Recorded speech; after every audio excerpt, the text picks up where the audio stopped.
up, you guys? Austen here with Truth for Free, and today I'm going to give you a little truth for free on 3 lessons about relationships that I learned the hard way. So what happened? Well, one of the girls that I mentor, she called today, and she said, you know, Austen, I just hate guys. I feel like it's always going to be bad, that they're always going to want something from me, and every single time I date a guy, the same thing keeps happening. And you know, I got to thinking, we don't gotta live like this. Jesus died so we don't gotta live like this. The first thing I want you to know is that it is okay to say no. Just say no. And I ain't talking about drugs. It's okay to say no, I won't go out with you. It's okay to be like, nah, I'm good. It's okay for you to not want to jump up and down. You know jump up and down, you know jump up and down. That's what we call it at my house because I have kids. And my kids can hear right now. But if you don't want to jump up and down, you don't have to jump up and down. It's okay to say no. So many times I hear women, friends, sisters saying, well, how come this keeps happening? Well, because you keep saying yes to these guys. Of course they're going to be nice to you the first couple of dates. Being nice lets men get into them draws a lot of times. And that's not what this is about. You see, my lady friends, you are worth it. You are so worth the wait, and you gotta make them work for it because you deserve it. What I do want you to know is that you are a diamond. And you know, I had a jeweler friend when I did pageants, and I was a title holder in Texas, and he was one of my sponsors. And he used to let me go in the jewelry store and play with all the diamonds. Yes, I would have on like 10 wedding rings because I could, and it was fun. And he would also let me touch the loose diamonds. But when I would hold the loose diamonds, he would make me hold the loose diamonds in between my fingers on the top of my hand. And I said, why? Why are you making me do that? He said, because diamonds are really valuable. And we don't want to put like our fingerprints and stuff on the diamonds. So we hold them on the top of our hands. Ladies, you are valuable. Too valuable to have smudgy little fingers all over you. I'm just saying. And because you're so valuable to have these smudgy little fingers all over you, it's okay for you to say no. It is okay to say no. No way, not today. It's also okay for you to have standards.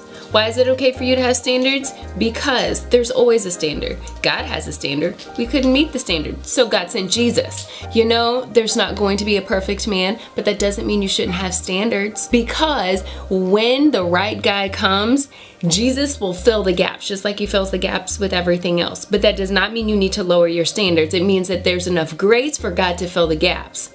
That does not mean that you need to have Jesus fill in the gaps with everybody. We don't gotta live like this. Okay?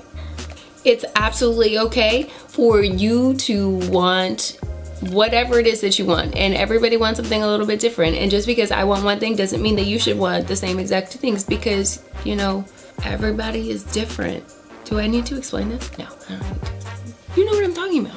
Some of y'all might think that porcelain white skin is like the best thing ever, and others of you might think the darker the berry, the sweeter the juice. Well, praise the Lord.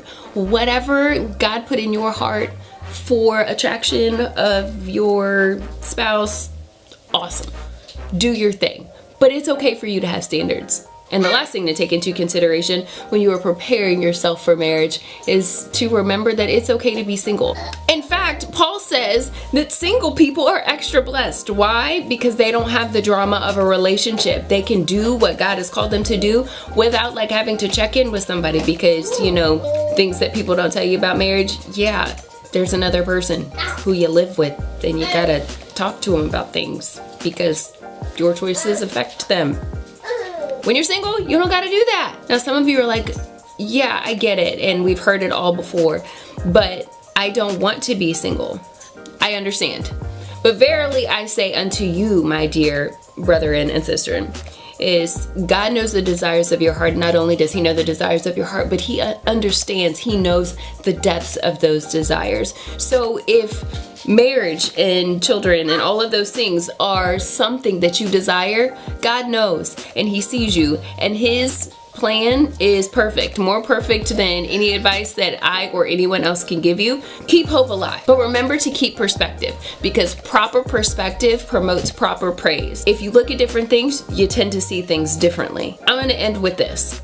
When I say that you are worthy and valuable and worth it, you 100% are. You don't have to do all these extra things in order to make a dude like you. Dude wants you to send nudies. He wants you to go hang out with his friends, but you don't want to go. He wants you to go on a date while you feel like poo. He wants you to do anything that you want to do. He calls you names. He shames you. He does whatever it is that you don't like. It's okay for you to say no. Just say no. Hashtag ignore. Hashtag bye-bye. Hashtag we don't gotta live like this. Full disclosure, I am not a relationship expert, though I have been in more relationships than I care to admit. And no, I don't have it all figured out. No, I have not always made the right choices. Yes, I have made some mistakes. Yes, I have made many, many mistakes. Because of my mistakes, there came a point in time where I began to understand my value and who I was and whose I was. By the time I met Marcel, I was working in full-time girls ministry, and I wanted my girls to know that if a guy really wanted you, he would wait. So I met Marcel. I pretty much said, I don't date, but you can court me if you want.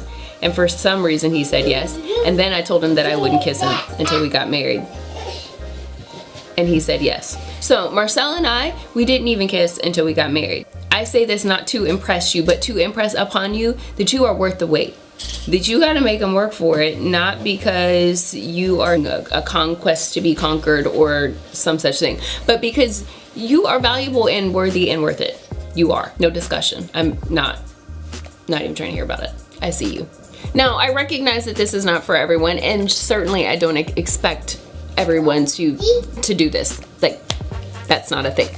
But again, I say this because if that is something that is a standard for you, if that is an expectation, if that's something that you desire, then you should get what you want in that regard. Like, God is never sad about those kinds of standards. He's not mad that you want to wait. Ever. If you are encouraged by this video, please subscribe, like, follow, share. Tell me some of the hard lessons that you have learned when you have been preparing for marriage and dealing with relationships. I want to know. Also, follow me on Instagram at AustenWill. You, my friend, are thebomb.com.